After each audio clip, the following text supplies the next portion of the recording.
Hey there, welcome to Board Game Hot Takes, the podcast where we give our immediate reactions to the hottest board games just minutes after playing them. My name's Tim. And this is Chris. This is Adam. And today we're going to talk about the game we just finished playing, Tzolk'in, the Mayan Calendar. But before we get into a description of the game, I do have some poll results, as always. I asked on Twitter about expansions. I said I always try to fit expansions for a game into the base box, and then I usually throw out the expansion box. So I asked, what do you do with your expansions? I gave 3 options. Number 1 was put it all together, like I do. 81% of people agreed with me on that. Number 2 was the expansions stay separate. 17% said that. And then 2% said, I don't buy expansions. These Grinches don't even want to expand their games at all. So how did you guys answer this question, if you did? Sure. I didn't actually answer the question. Somehow I managed to miss that one, probably because I wasn't being very attentive to Twitter this week. But I can give you an answer. Twitter algorithm. Well, I can give you an answer now. And that is that I try to put everything in the same box. Now, what frustrates me is that I'm one of those people who gets their game tray and loves to fit everything into the nice, neat little spots. And every time Tim sees that, he's like, just take everything, throw it in Ziploc baggies and just toss all that. I was just about to say, toss all that crap. I was just about to say, I've seen your boxes, and there's no way that you try to. I do. But here's the thing: what I really like, my go-to is I will spend the money for a big box if it's available. I love them. I think they're great. I don't mind that they cost a little bit of extra money. I know some people feel like they're being ripped off when they get asked to spend extra money for that. I don't feel that way. I'm willing to buy expansions. I'm willing to buy the box. Period. What about you, Adam? What do you do with your expansions? Yeah, I like your style, Chris. My preferred method is to, if it fits in one box, I want to fit it in one box. So I want to look at some weird examples. Innis, for example, you have this big old kind of long box with a lot of empty space in there. What I've heard, I have Seasons, the expansion for Innis, sitting over there in the wrapper still because I don't have any real life friends. So I've heard all the base game elements fit inside the expansion box, so you can get rid of this big old clunky box. I can't do that though. You can't do that. Put it in the expansion box that has better art on it. Oh, and there's probably a custom insert where I could get everything to fit nicely inside the box and decrease setup time to 30 seconds. So that is my ideal expansion inside the base game. And if there's an insert to fit everything, so it's super zippy to set up, that is primo right there. I feel like Tim is going to be the guy. Tim's going to be the guy who's like, I've got my Terraforming Mars big box, and sitting next to it's going to be my Colonies box, and then there's going to be my Prelude box. No. And they're all going to be in Ziploc bags. No, I just said that I throw out the expansion boxes. No. Those expansion boxes go away. What I heard Adam saying was that he wants to take his base game and put it in the expansion box, and there are some probably good opportunities to do that. But it's so painful. You have to have the base game box or an upgraded base game box. But you can't put it in the expansion box. That doesn't work at all. You can't do that. Have you seen, look at the artwork on, artwork is subjective. Yeah. Okay. Look at the artwork on the Seasons of Innis expansion versus the original one. I know some people really like it. The original one doesn't quite do it for me. I like the original one. I haven't seen the expansion one, but I like the original one. Clean colors, very nice, sharp aesthetic. I love it. Yeah. There's a game, Lords of Waterdeep, right, is a great example of this, because the Lords of Waterdeep, the original box, was ridiculous because it had this weird little built-in lift on it, and so it just falls apart all the time. And you could fit everything in the expansion box, but I still had to move everything into the base box, because there's something just you can't have just the expansion box on your shelf. Then somebody's going to be like, oh, okay, I want to play Lords of Waterdeep Skulls of Skullport, but so I'm just playing the expansion. What the heck? I'm not going to do that. The Scoundrels of Skullport one. Scoundrels of Skullport. That's what it is. Yeah. I hate that box just because it's got evil Dumbledore on it, and that just bugs me.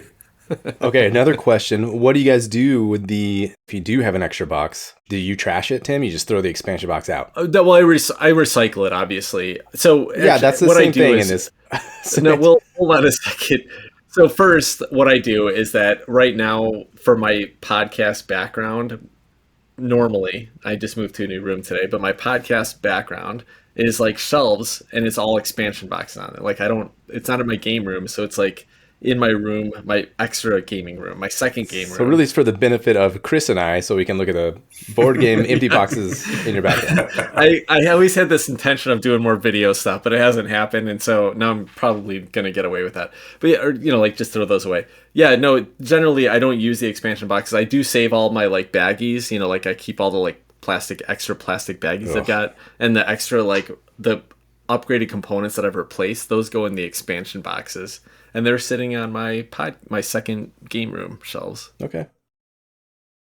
What do you do? Well, what do you do with your expansion boxes if you don't if you're not moving your base game into the expansion box? I don't think I've ever, so I do use them for like spare parts. I don't think I've ever thrown an expansion box out though. That feels like, really? I don't know. Yeah, that feels like why bad. Why do you want to keep all that extra cardboard sitting around the house? It just seems like something that so lacks class that it kind of marks anybody who would do that as being kind of a subhuman troglodyte. It feels like the type of person who wouldn't actually sell a game from their collection because they're so attached to things. But then once you realize that you can get rid of stuff in your collection, you can also get rid of empty boxes. Like you don't need empty boxes.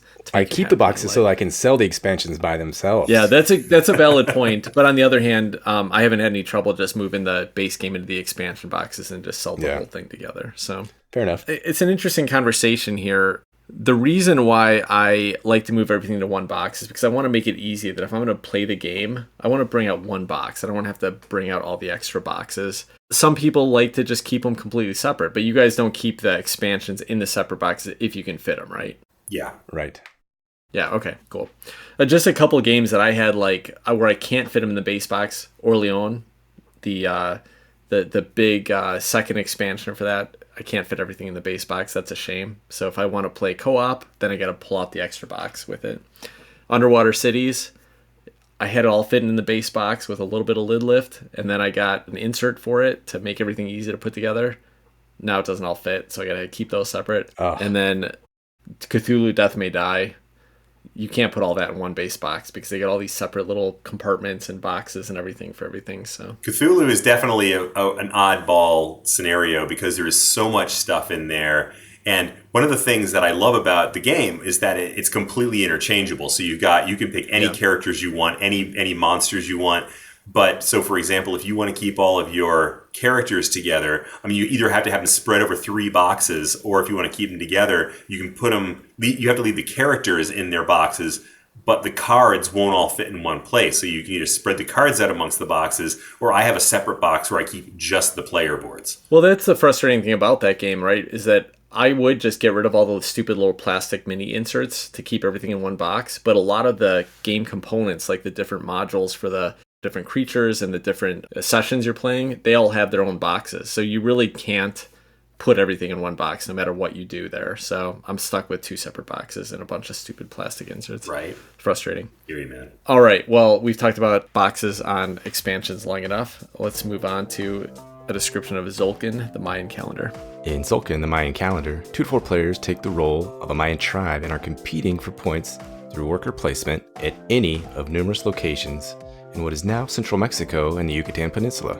On a turn, a player has one of 2 overarching choices. Either pick up one or more workers, or place one or more workers. That's it. The twist is this. After all players have taken a turn, time advances on the Mayan calendar, which is a central gear connected to the other 5 gear locations hosting players' workers. As the calendar rotates, it spins the other gears, increasing the potency of the workers' actions once a player decides to pick them up. Deciding when to pick up the workers is critical. Worker actions range from the mundane, gather corn, stone, wood, or gold, to the interesting, forge a crystal skull, gain an additional worker, improve agricultural efficiency, climb a temple, to the fantastic, construct a monument, which has point benefits, climb 2 temple tracks for a reduced price, or migrate to Chichen Itza, turn in a crystal skull, which might let you gain points, a resource, and climb a temple. So maybe on a turn, you have 3 workers on the gears and 1 in reserve. Deciding to pick up the first worker might allow you to get a crystal skull. Picking up the second worker might give you just enough gold to pick up the third worker, which lets you build the monument, which you can now afford because of the gold and crystal skull you just picked up. Some other rules, like many other worker placement games, there's a first player spot. There's also a need to feed your workers corn as time passes with point penalty for starvation. Once the Mayan calendar has rotated completely around, the game ends and whoever has the most points wins. Tzolk'in the Mayan Calendar was designed by Simone Luciani and Daniel Tascini, with art by Milan Vavrone, and is published by Czech Games Edition originally in 2012. All right, so let's get back and talk about Tzolk'in the Mayan Calendar. So tonight was our first play, all three of us. Steve joined us for a play as well, even though he didn't join us to talk about it tonight. And we all played on Board Game Arena for the first time. So let's talk about gameplay and mechanisms of Tzolk'in the Mayan Calendar. Chris, throw it out there. Well, lots of good and bad in this game, but I'll start with one of the things that I thought was really good, and that is the cogs that make up a lot of the playboard. I think it's like 5 smaller ones and the one larger central cog that turns the rest of them. It's a fascinating mechanism because it rotates everything that's happening in the game and part of what you have to anticipate, which reminds me a tiny bit of, what's that one we played at TimCon, the Mind Clash game? It was one of your favorites. I'm blanking on the name though. Anachrony? Cerebria? Oh, Cerebria. Cerebria, Yeah, where yeah. you have to anticipate where things are going to be, and so you place your tokens into these cogs in certain places, and depending on where it ends up, and it turns after each round, that's going to determine what it is you can do when you draw that token out later on in the game. And so there's these 4 or 5 different spots that you can put them, and they rotate around, and trying to keep track of where that is and trying to strategize out where those are going to end up at just the right points where you can use them for the things you want to get. I mean, it's pretty fascinating. It's a really interesting concept. It's not one I've seen a lot, Cerebria being the exception to that. But I really like that. And it felt unlike in some games where you have those kind of toy factor mechanisms that feel like silly little add-ons. This one really felt like an integral part of the game, and it felt like it really added something. So I think that was the main thing, but I'm curious to hear what you guys thought about that. Yeah, it's brilliant. I've seen this game for years and always thought, okay, that's a funny gimmick, and I bet it'd be fun to play around with. It worked so well. And here's what I really think is the shining point of this game. The component might have had some impact on it, but the actual actions, the activity you're going to do here is so simple. You place one or more workers out on one of these wheels, or you take workers back. That's the only decision you have to make on your turn. But they're so dramatically different of what they each do and when they're going to trigger that it's such complexity of getting it right. And in a lot of ways, it reminds me of Keyflower that we played last week. Very simple mechanisms. You could teach this game really easily, but what happens when you actually trigger these things and the choices you make really have drastically different impacts. I really loved it. There's 5 different wheels around the base gear that's spinning, and every one of those really does completely different things, and even each space on the track does completely different things. So you really have to think like, if I want to buy a building, I have to put a worker here and either hit it on the 3rd or the 5th space on that one track. So I have to pull back at the exact right space. But I also have to collect the right resources to do that, and that's collected around this other space here. So many things you have to consider to make any one action happen. But it's such a simple activity. I'm just going to place a worker here. And then my next turn, I'm either going to place another one, or I'm going to take one back, or take more than one back. I just love how that all comes together in a really great way. What about you, Adam? Yeah, I think you're kind of touching on this, Tim. It's really neat how you move this central cog. It's like one of those physics problems, right? If I move this cog this way and this cog's going to rotate that way, and which ways, it's not that tough because the main calendar rotates one direction, and then all the outlying cogs rotate the other direction. So as your little piece is on one of these cogs rotating it around, the longer it sits there, the more powerful it gets. So that is one aspect that's really cool to me. And you can see what's coming up, and if you time it just right, you can pull this little piece off to get these 3 things, and you can pull this other piece off to get these 3 things. Now you can use those things to build 3 or 4 buildings. So there's this whole timing aspect of it too, which makes perfect sense because you're rotating around the Mayan calendar. So it does all have to do with time and kind of building up your own little engine, which I think is just very cool and is built right into the game. So that's very pleasing to play with that. Chris, you mentioned that there was some things that you didn't like about the game. Why don't you jump into one of those? Let me kind of lay out 2 things, and these are things that you may or may not like about the game. It really depends on your taste. But one thing that I noticed, and I'm going to go back to a comment that you made, Tim. You compared this to Keyflower. And to the extent you're talking about the simplicity of the actions, I completely agree. We're in Keyflower, all you're doing is you're either placing workers, you're activating a tile, or you're bidding on a tile. In that sense, this game was very similar. You're either placing a worker or you're removing a worker. I think the difference in the place where I enjoyed Keyflower much more was the limited universe of concepts that were happening around the board. Yet how within each of those concepts, which were very few, your choices were very deep. I felt like in Tzolk'in, there were so many different concepts happening around the board. There's building your buildings. There's moving up the track, the temple track. There's feeding your workers. There's about 10 different things that are happening that even watching the game description, I thought there's going to be a lot of stuff to keep track of here, that you're making a lot of choices about whether you want to go this direction or that direction, which may be a good thing, maybe a bad thing, depending on your taste. But I thought that was a little bit overwhelming, at least in my first play. And this is just the first play, so I don't know if it may feel that same way in future plays. The other thing that bothered me a bit was the feeling of how punishing this was based on the need to constantly feed your workers corn. It felt like there were few enough opportunities to get corn that you were always struggling to get enough to feed your workers, or at least I felt that way in the first game. And I see that there were a couple things you could do that might relieve you of that need, like buying a building that makes it so that your workers don't need to eat corn. I'm not sure how a building makes people not need to eat corn, but apparently that exists in the Mayan world. But there are ways to get around that. So I feel like those are things, if I played it a couple times, I might figure those things out. But, kind of our thing is, how does it feel to play a game a first time? Because if you love it the first time, you might play it again. If you don't love it the first time, there's a million other games out there, so why would you? And that's one that made me feel a little bit overly constrained, which did not happen in Keyflower, and that bugged me a little bit too. So I'll jump back to both of those before Adam does, because Adam wants to talk here. But, I like to get in the way, so I'm going to talk first. I actually like both of those elements of this game. One is that there are not overly complicated decisions, but it changes, and there's a variety to look at. And yeah, in the first game, it was a lot, the first turn thinking like, wait, what is this I can do? What is this I can do? But by the end of the game, it was all pretty clear, and that gives more variety. Yes, you're going to get better benefits for letting your workers sit there longer, and that's going to be benefits you might even see in a different turn. Like, for example, the benefit of like the one track required you to pay a crystal skull to even use that track, but there was only one space on one of the other tracks that even let you get a crystal skull. So that was really interesting. Do I take any of the other benefits of that track, or do I get that one unique benefit that I can't get anywhere else? That was a really fun puzzle and fascinating to me. The feeding workers, I'm not a huge fan of that in games where like that's what your whole focus is, but it's like Outlive. It's a part of the puzzle, right? And I don't mind that.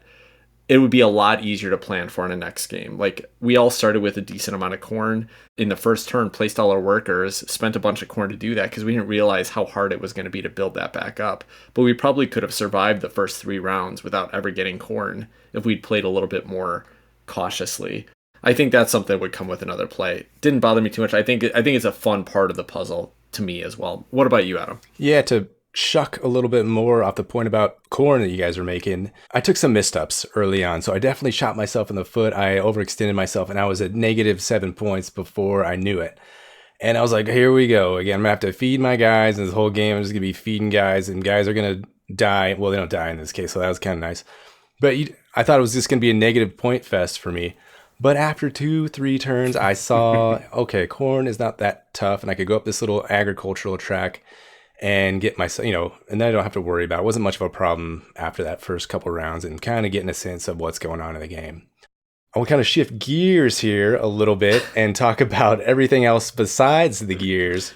After that whole gear aspect and the time moving on, to me, there wasn't that much novel about the game. There's 3 tracks that go vertically and 4 tracks that go horizontally, and then there's some awesome buildings you can get for in-game points, and then there's some mediocre buildings that you can get that kind of help your engine. So yeah, that was all kind of fun and nice, but nothing spectacular. Nothing really grabbed me about the rest of the game outside of those gears. Anything stand out for you, Tim? What I'll say is two things. Number one is that this is one of the most fun I've had playing a game in as long as I can remember. And maybe, I don't know why that is. Maybe it's because it's a Tuesday night instead of a Monday night when we usually play and record a game.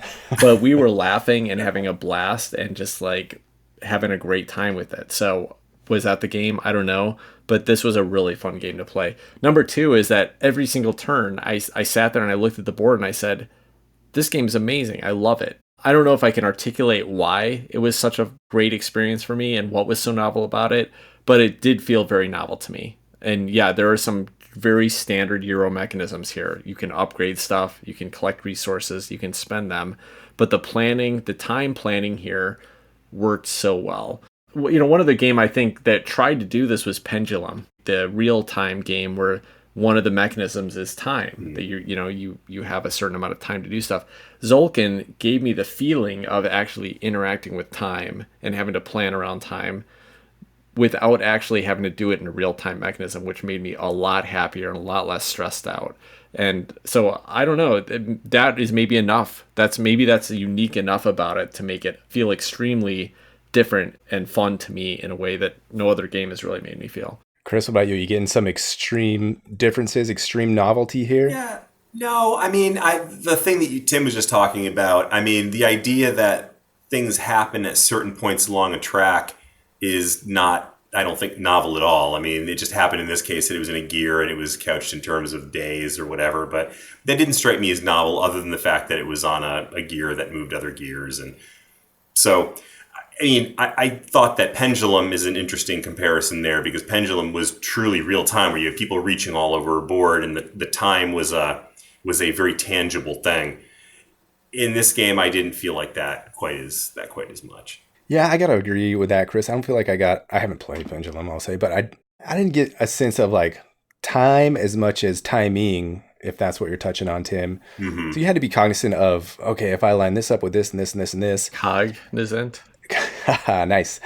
And then Steve was even saying, he said he checked some little strategy guide just to see, maybe get some pointers. Not that he needed any tonight. Oh, yellow 2 on turn 5, and then blue 6 and green 2, and then you can line up all these things. So there is, these guys have mapped out, guys and gals have mapped out all these different actions you can take to optimize. I'm sure that's like any game, but you can really time it out to the second, if you want to, on this game and combo things together.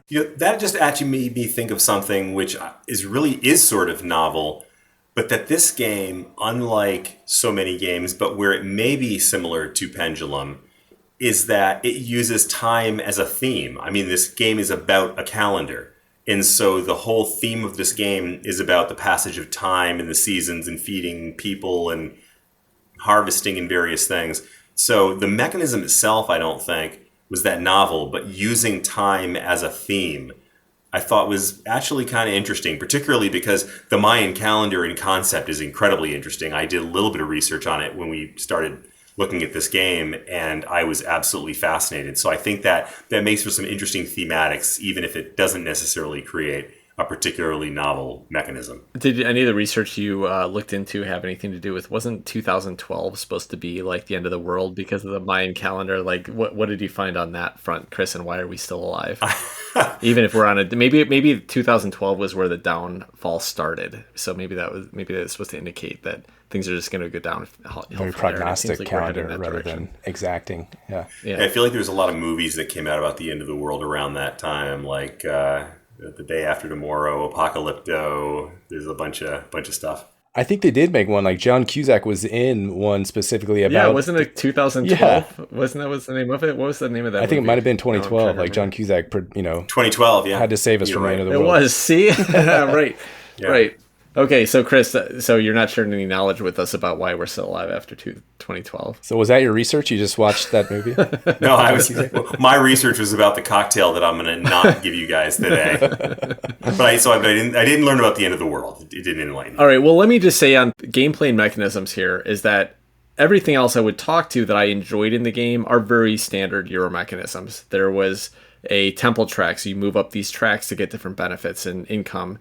There's technology you can build, so you can kind of engine build a little bit by moving up these other tracks. You can buy these buildings, which is another engine building mechanism. All things that I like in Euro games, and it did it pretty well here, but nothing that's really unique outside of the simple mechanism of placing a guy and then waiting for it to come to the right space and pulling it off. So, just sitting here describing it, I can't explain why I had as much fun as I did, but I can tell you that I had a blast playing this. Let's talk about theme and production here. The first thing I want to mention is that the production on this, again, we played on Board Game Arena. It looks cool. It feels like Chris said that this is going to be a thing that is just a gimmick. But having played it now, I want to play this game in person really, really bad. Like, I think that this is one of the most tactile and remarkable game productions that I've ever seen. I haven't seen anything else that feels like it would have this much of a fun experience actually interacting with the components on the board. What are your guys' thoughts? Yeah, the production looks pretty amazing to me. The cogs are the toy factor for sure. And I've seen, well, first of all, that main central cog has the Mayan calendar on it, and it, just kind of in a depression kind of imprint kind of manner, it has the whole Mayan calendar on. And I've seen that thing painted up, and it's gorgeous. Obviously the game doesn't come with a beautiful painted up calendar on it, but it wouldn't be hard to give it a little wash to get that contrast to pop out. And even that would just be beautiful because it's all right there. So you got a piece of cultural significance right there that you're playing with, which I think is amazing. Other than that, though, you got some standard pieces. I like how the map is drawn, however. It kind of gives you this top-down 3D perspective looking at somewhere, I imagine, on like the Yucatan Peninsula. You have all these ziggurats coming up. You get a sense of the type of landscape that they lived in. You see some, I don't know if it's some cenotes on there, but it's just beautiful the way this map looks. I really enjoy kind of the background here. What do you think, Chris? I agree. I think that the whole production is beautiful. I think that the toy factor is high, but at the same time, it's very effective in that it actually does assist the game in a mechanistic kind of way. And I really appreciated that. The art also I thought was very pleasant to look at. It was enjoyable. I don't know how accurate it is to the style of the Mayan culture, but the kind of the carvings on the gears I thought was very attractive. So this is one game where I feel like it would make a huge difference playing this on a table with the physical board game instead of online. The online version was very nice. We played it on BGA, and that was great. But I think this is one where I would love to play this another time and play it in real life. Yeah, totally. So you're talking about the board art here, and one thing that it's going to tie into theme a little bit is that each of the gears is supposed to represent like a different type of activity that's happening. So some of the gears kind of have temples printed on them next to the board, but one of the gears has farmland printed out here. And this, from a thematic perspective, is one of the most interesting gears to me. So this is kind of the feeding track. And what happens is that when the first space on the feeding track, there's a little bit of water there. So you can fish and get food out of that one. And on the next space, there's a field, like a little bit of plains. So you can go there and you can they've grown corn, so you can pull corn off of that.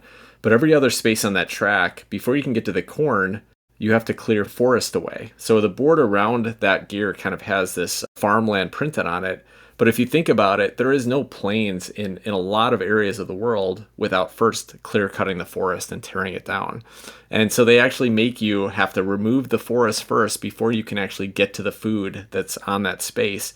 And there's even a mechanism here where you can choose to basically burn down the forest to get to food. If you don't want to take the wood first, you just want to get corn, but then you get a negative space on one of the temple tracks because the gods are angered with you. And all of that was just, it was so fantastically built into the theme and tied into the production and tied into the gameplay in a great way.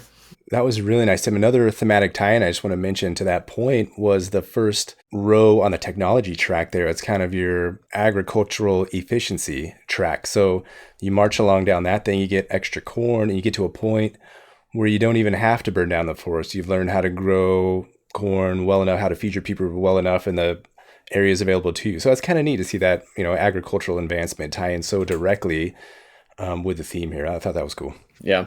One other thing on the production is that, obviously when we talked about the gears, and otherwise it feels like a pretty traditional Euro game, cardboard and wood tokens, but there are these great little translucent plastic skulls that come with the the crystal skulls, which is kind of part of, I don't know, Mayan culture, Aztec culture. I'm not really sure, but pretty neat little component there that I haven't seen anything else. Yeah.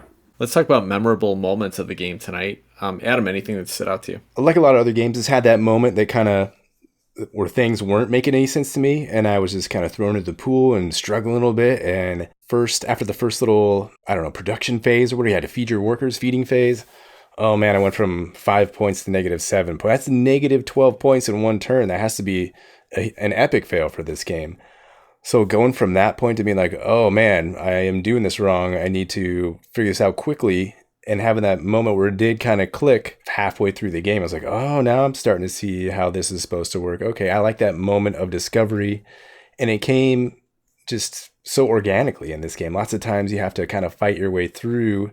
But this one, I don't know, it just felt it was a nice kind of pleasing moment to have that breakthrough. And that's not necessarily anything unique to this game, but the way it happened just felt like I said, a very kind of organic discovery as it came to me. I did see Adam was starting to fume, like his face was starting to get red and angry from the stress of like just not always feeling like he couldn't do what he needed to in the game. And then there was a certain point where he was all of a sudden starting to enjoy it. Like the pressure was releasing. You could see that his face was cooling off, and he was kind of like, yeah. I bet it was I felt like a physical release when I was like, oh, this is great. Adam doesn't get angry easy, but when he does, it's impactful. All right, what about you, Chris? Any memorable moments? Well, my memorable moments, as they frequently are, were the negative ones.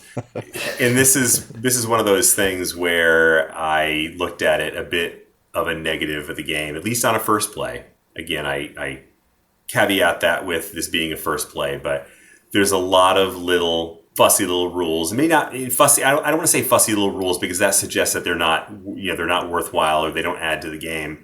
But in my first round, I put down 3 of my workers. I think it was all 3 of my workers in places where I thought I was doing great things, but it turned out I couldn't actually do anything because one of them required me to have 3 corn to pay to use the spot, and the other 2, I had to have a crystal skull, which kind of got lost on me in the translation of getting into the game. So I was basically, all I could do for the first 3 rounds was to take people off of the spots that I put them on and get absolutely nothing for it because I didn't know what the hell I was doing. Are you guys ready for one of the worst puns of all time? Yeah, let's hear it. So, Chris, you weren't quite on point with your economy, is what you're saying. Oh, dude, that was so corny. But yeah, that was a bummer. That's one of those moments where you go, oh, I'm like 1 to 3 moves into this game, and I've already blown it. Why do I need to continue this? And you kind of want to start over again. And it's not that unusual to have that experience at the beginning of a relatively complex game. But it was kind of a bummer. It bummed me out a lot. The funny thing was that Chris did that, and everyone was like, what the heck did you just do? We all just watched the rules video on this. There's no reason you should have done that.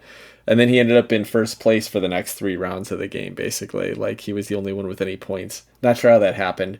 My, memorable moment is kind of similar, is that out of nowhere, all of a sudden, I took the lead. And it was just because I had moved up a couple temple tracks. I didn't really understand how the temple tracks scored originally, but it's clear that there's a focus there. And so I had moved up a little bit and been like, bam, I'm in 25 points. These guys are sitting at like between 3 and 10 points. I'm going to win this one, no problem. Between 10 and -7 points. Yeah. And then we get to the last Tim, round. that sounds exactly like my experience. It was just like my memorable moment.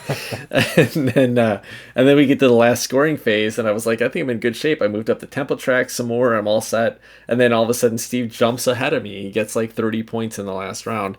There's definitely some scoring knowledge to be gained here. Like, what is the actual goal of the game that I don't think any of us understood? Mm-hmm. First, it was just like, how do we do these actions? Second, it was like, oh crap, I can't feed all my people. So that's obviously the goal of the game, is just to keep your people alive.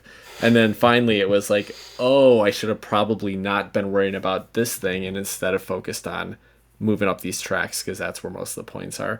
So, moments of discovery. But I can't tell you, like, seriously, every time I was sitting here watching the game, thinking about my next turn, I must have said 15 times tonight, this game is awesome. And I just love when games do that. It's not that often for me that games, I'm playing it in my first play, really just learning it. And I'm sitting here going like, holy cow, I really like what this is doing. I can't wait to play it some more. I can't wait to explore it more. And that's how I felt throughout the entire play tonight. So I had a lot of great moments personally. Doesn't sound like that fit quite well with Adam and Chris, or quite the same anyway. So why don't we jump over the question? The final question is, would you request to play this again? So Adam, what about you? Would you request to play Tzolk'in, the Mayan Calendar again? I'm a little bit on the fence with this one. Overall, I don't think I would request to play it again. Excuse me. But I wouldn't turn it down. If it was set up and ready to go, I'd jump in and I'd have a lot of fun with it. There's so much to be explored here and learned from subsequent plays. And you can see how the scores can really explode versus what we came up with tonight. Our scores weren't just embarrassing tonight. I don't even want to say how bad they were because we didn't know what the heck we were doing for the first couple rounds. But I can see how it does have this nice aesthetic. The dopamine hits are going to come rushing in, and it flows pretty nicely and it's pretty snappy. So a lot of things I look for in games are here. Enough to stand out from the crowd? Not necessarily for me. What about you, Chris? I think my answer, I'm going to give a variation on what Adam just said. I feel like there's the line where you're in the no man's land of, I'm not really sure. You kind of fell on the downside of probably not, but, I'd play it again. I think mine maybe fell just on the positive side of I could see the attraction of this game, and I think I would like to play it again. And especially the fact that it's on BGA, I will almost certainly give it another shot because it's so easy on BGA. And I'd love to play this game if it came out at a game night and somebody had a physical copy. But I almost feel like this one's kind of on probation for me. Like I really want to try it again. But if it doesn't wow me in the second play, if I don't feel like it clicks, then I'd probably write it off for good. But it also has the capacity, I think, to be a great game and one that I would really enjoy. I just don't know which way that's going to go yet. Tim, what about you? Yeah, this is a game I will request to play again. I loved it. I loved so many moments of it, and I can't wait to get in and explore it some more. Will it get played again, though? That's a good question. I want to play with the physical version of this game. If it was just me playing with myself, I'd go pick it up tonight and I'd get it on the table tomorrow. But the reality is that I don't think this is a great fit for my local group. It's an older game. I don't know who's going to play it with me. So unfortunately, I might not ever get to play the physical version of this game, realistically. But I hope to. That said, it's on Board Game Arena. We'll be playing it some more, I'm sure. Somebody will. I'll start a game with somebody random if I need to. I think this is a game where if the four of us played it another time or two, this is all of a sudden becomes a tight, competitive, really interactive Euro that's a lot of fun for everybody at the table. That's where I think it would go. But because it is a little bit older and because it does feel like a fairly traditional Euro in a lot of senses, other than the Gears gimmick, I don't think that it's going to get a lot of people excited frequently. So probably won't get played as much as I would like to. But man, I had a great time with it, and I can't wait to play it some more and explore it some more. So here's a thought I just had. Maybe we had a conversation about games, digital or in person, and what makes them popular and get bought and this and that.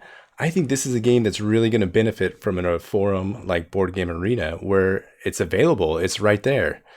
And I would absolutely play like an async game with either of you guys and just have this game going, click on over. Oh, my turn. Think about it a little bit. Boom, click over. After doing that 5-10 times, I'm going to be familiar with this game and I'm going to know how to play it. And I'm probably really going to start enjoying it and kind of seek it out. And then maybe, I'm at a group of friends and somebody has it. Like, oh yeah, let's play this one. Or shoot, say they don't have it. I'll be like, guys, I bought this game. It's pretty fun. Let me teach you how to play. It'll be something that I know how to play and become more familiar with. And maybe that helps get the actual sales of these physical games out into circulation. So just want to tie that into the conversation we had last week. I thought that was kind of interesting thought I had. Right on. So I think that'll wrap up our conversation on Tzolk'in, the Mayan Calendar. Let's jump into some games we've had on our table right after this.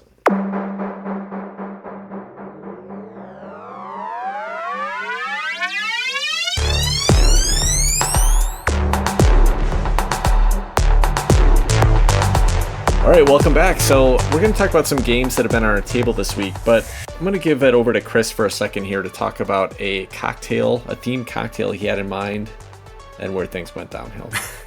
Yeah, this one was a little bit sad because, before learning about the game, Tzolk'in, the Mayan calendar was something that I really knew almost nothing about. And so I was super glad this game got introduced to me because it's absolutely fascinating. I mean, the idea of the calendar, that it was, it follows time through 2 interlocking calendars is so cool.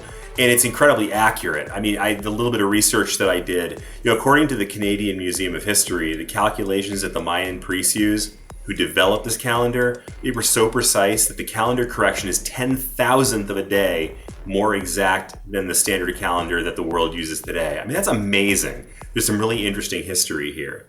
And what drew me into the cocktails was there's also some stories and some legend and culture behind the signs that go along with the history of the calendar and the equivalent of the zodiac that most of us are familiar with, Pisces and whatnot.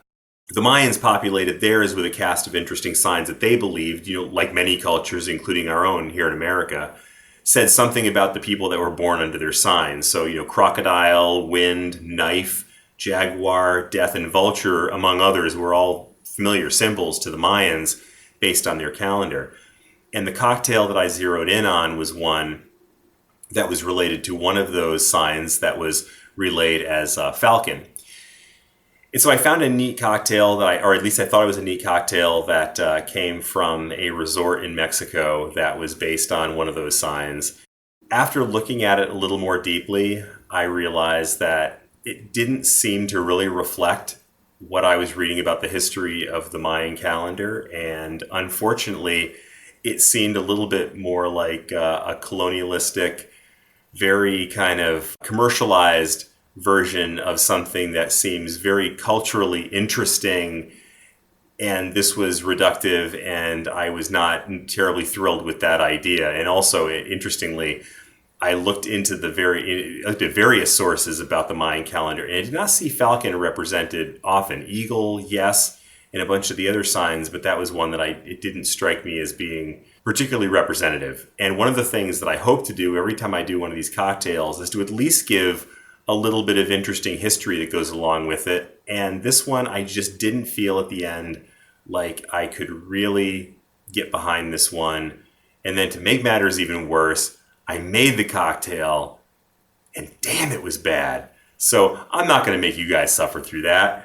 But anyway, I tried. Sorry. Well, think of it this way, Chris. You learned something at least. And also the cocktail was bad. So it's good that we're sticking on it. Usually I give it a test run before I expose you guys to it. But this one, no. But at least I hope, if anything you take away from this, is that I try to add a little bit of integrity to my research and the history that comes along with the drinks. Can I tell you one really kind of interesting thing about this? The Mayan calendar, there was this claim that it was basically representing that 2012 was going to be the end of the world. So, there was a little bit of that ethos around it back in 2012. The movie 2012 came out representing the end of the world. This game actually came out in 2012, which I just found out right now. So I don't know if that was completely accidental or completely intentional, but if it was intentional, they did a good job of designing it several years earlier. I would also say that I think that this game is a bit ahead of its time. It is a fairly traditional Euro, but it has some really unique things going on, and I think it feels like a game that could have been made today and still feel modern and fresh. Pretty impressive, in my opinion. Well, Chris, regarding the cocktail, sometimes, to bring it in aviation terms, when things aren't looking good coming in the runway, you just gotta call a missed approach, go around, go back up. Don't accept it if it's not looking good. So I think you made the right call tonight. I hear you, man. And one of the things that's really kind of depressing about it is that there are so many delicious flavors that you can get out of Mayan culture. I mean, the spices and the chocolate and the things that were considered glorious and holy and very desirable in Mayan culture. And there's so many directions I could have gone. And unfortunately, Tim, after you pointed that out, he's like, well, I was expecting that you were going to have something with chocolate and spice and. Man, I wish I had. Well, don't worry, Chris. You know what? I'm going to make you guys play Tzolk'in with us pretty soon, and it is going to. You can bring all that stuff right back in. We'll bring some cacao in there. Redemption. Give it another shot. Redemption. All right, sounds good. Well, let's talk about some games that have been on our table this week. So, Adam, anything you've been playing this last week? I was just going to talk about. I've been playing a lot of Azul. I know I've talked about it a lot, but it's on Board Game Arena, and what I want to focus on here is how the repeat play. I've played maybe 15 to 20 times in the last 2-3 days. And it's just been amazing to me to really get those reps in and see the kind of difference of play and more you notice and glean and kind of the strategies that emerge, maybe some patterns that pop out. So that's all I want to point out is it's been nice for me to get those reps in, and having a forum like Board Game Arena has just been fantastic for me to explore. I think we've all had kind of a little mini explosion of Board Game Arena and finding a few games on there that we got hooked on. So that's all I'll mention for this segment. It's funny that we were playing a game with Steve tonight, one of our regular contributors here, and Steve was mentioning that he got a chance to play Azul Summer Pavilion for the first time this week because we had recently talked about the new editions of Azul, and he was just blown away by it, and he didn't want to stop talking about it. He was like, listen, as soon as it's available for me to buy, I'm buying it, and I'm getting rid of my copy of Azul. He loved it so much. So that's pretty exciting that, that's Azul is still a game that you're excited about, you're having a great time with, but maybe there's something even better that does kind of fits that role. Right? His high praise got me super excited to try out Summer Pavilion, so I'm going to keep an eye out for that one. Cool. Chris, anything on your table this week? I think BGA is the big story of the week. I mean, and in particular, games that we've played before that I've had the opportunity to play multiple additional games of, and learning just how good they are and how much staying power they have. So, for example, I've played probably a half dozen games of Keyflower, including, now that I have a physical copy, I played a game of that at home with my wife, and it just has such staying power. I think that everything we said about it last week, which was pretty positive, I've seen now that, it really does stick with you. And then similarly, Lost Ruins of Arnak, we played a few games of that, and that's been a great experience playing that game multiple times. Still haven't gotten bored of that one. Tapestry is another good one that's on BGA that I've been playing multiple times. But I think, to me, the real story of the week is one that you talked about recently, Tim, which is Welcome To, which was introduced to, I believe, all of us, but to me, certainly, by one of our listeners, Board Game Chatterbox, who I'll be forever thankful for this game because, man, what a fun game this is to play. I mean, I could teach this to somebody in 5 minutes, play a full game in 15 minutes, and I am just absolutely thrilled to have that one. I'm glad that it's on BGA, and I'm glad to be getting a hard copy of that very soon. So thank you, Chatterbox. Let me just say thanks to Leanne, who goes by Board Game Chatterbox on Twitter. She was nice enough to send us an Amazon gift card as a Christmas gift to buy all of us a copy of Welcome To this last week. So holy cow, we're just blown away by the friendship that we've gotten from some of our listeners here. Like, I couldn't believe it, and thank you. And also, we consider you a great friend. So thank you for hanging out, playing with us on Board Game Arena, kind of being a part of our show. Yeah, and thanks for the great recommendation. I mean, what a fun game that is. So, Tim, what's been on your table? I think you mentioned Praga Caput Regni, and then... Gesundheit. Yeah, thank you. You want to talk about that epic Gaia Project game we had with Jeff? First of all, going back to what Chris was saying about Board Game Arena, I do love that platform, and I could talk all day about it, but it's been really fun to go back and play some games repeatedly, like Adam mentioned, and one of the games we've been playing lately is Gaia Project, so I was super thrilled when one of our listeners, Jeff Milton, hey Jeff, how's it going, buddy? Friend of the show. He invited me to a game of Gaia Project. And this is a game that's one of my favorite games of all time. You guys have heard me talk about it before, but I don't get it played near as much as I want to. So when I told him, hey, yeah, man, I'll play a game with you, just invite me to anything. And he sent me a Gaia Project invite. I literally whooped out loud. I was so excited about it. So him and I played a game of it last week, and it was a tight game, and he was chatting it up on Twitter and saying how he's going to beat me, and I ended up pulling out the win. And so the next day, Adam invites me and Jeff to another game of it, and I was like, yes! So now I've gotten to play 2 great games of Gaia Project in the last week. We just started a third one, and man, I'm having so much fun playing it. Was it an epic game? Absolutely. I killed you guys at it. It was super epic.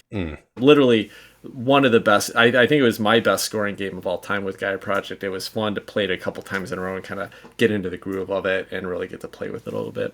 But you asked about Praga Caput Regni. So I'm going to talk really briefly about it, and I might circle back to this on another episode at some point. This is a game I've had a lot of excitement about since late last year when this game was first announced. This is a Vladimir Suchy design. Vladimir Suchy designed Underwater Cities, which is one of my top 10 games of all time. So I was really excited about it when it came out. Sounds like some really interesting things going on, a lot of engine building, tiling, all kinds of stuff, track movement, all this stuff that I like in Euro games. I'm a little disappointed. I'll just start there. I've played through one solo game of it so far. The solo rules are literally written like this. It says, set up as if you were playing a 2-player game, and then just play your own game. Wow. They said, get your best score, and if you get over 140 points, we think you're doing pretty well. So you literally, there's so little interaction in this game that you don't even have to change any rules at all to play a solo game versus a multiplayer game. And so I think that's part of the problem. As I'm playing through the game, there's nothing interesting going on other than just fiddling with the puzzle on the board, which, I don't mind that sometimes. Like, I do like a solid Euro game where I can kind of do my own thing. But I really am learning more and more that I want some interaction. I want some involvement with the people around the table. And I just don't think you get that here at all. There's some very minor areas where you are racing or trying to get area control in a space, but it's so little that's how the rules treat a solo player game. The game, it's got a lot of stuff that seems like it should be clever. I was really excited when I read about the mechanisms, but almost nothing so far has actually been fun. And the biggest problem with it is that there are a lot of things you're doing. A lot of it is based around grabbing tiles and either placing them on the main board and getting benefits, or placing them on your own, kind of like there's like a little action board that you can upgrade and build around. And the iconography and they're so busy. There's all this artwork on these little hex tiles and then like 15 different things. And there's one section of the tile that's supposed to say what you get immediately when you get it. Except then there's also this other thing you have to watch for, that when that happens, then you get something different. None of the iconography is usable and readable. And it takes me like 5 minutes every time I place a tile, no matter where it is on the board, to understand what I'm actually doing, or am I getting a future benefit, or am I getting an immediate benefit? So a little disappointed on a first play. I want to play it a little bit more. I think it will, get smoother after a couple plays, and I think it's got some fun things going on. But ultimately, I don't think this is a game that's going to keep me excited. I don't think this is a game that'll stay in my collection. So basically, I'll report back if my feelings change on that. But right now, Praga Caput Regni was a little bit of a disappointment for me. Now, this is a Vladimir Suchi game, who's also done Underwater Cities and Pulsar 2845, I think it is. Yeah, that's right. Yeah, which is another game I'd love to play, which I've never played before. Okay. And so I'm assuming, does this stand out enough from Underwater Cities? Is it totally different? Yeah, it's nothing like Underwater Cities, but it didn't stand out at all to me. Like, to me, it felt like a very, very dull, not interactive Euro game with too much confusing iconography that didn't pay off with the gameplay. Yeah. Hate to say that after one play, because I was really excited about it. Like, this was one of my biggest games of 2020 that I really wanted to play. So sad to say that it didn't pay off for me, but I'll play it a little bit more. I'll report back if I think if it gets better. Okay. That's all that's been on my table. I think that will wrap up our episode of Board Game Hot Takes. If you'd like to chat with us, tell us about what you've been playing this week, or ask any questions about what we've been playing, feel free to hit us up on Twitter at BG_Hot Takes. By the way, last week was Chris's 50th birthday, and I still haven't gotten any new reviews on Apple Podcasts, so disappointed about that. Please get out there and give us some positive reviews. Please don't let me die without a bunch of 5-star reviews. Exactly. He's getting close. Could happen any day at this point, really. All right. I think that'll wrap us up. Thanks, everybody. Take care. Until next week, be safe. Have fun. Keep playing games. Good night, all. Bye-bye.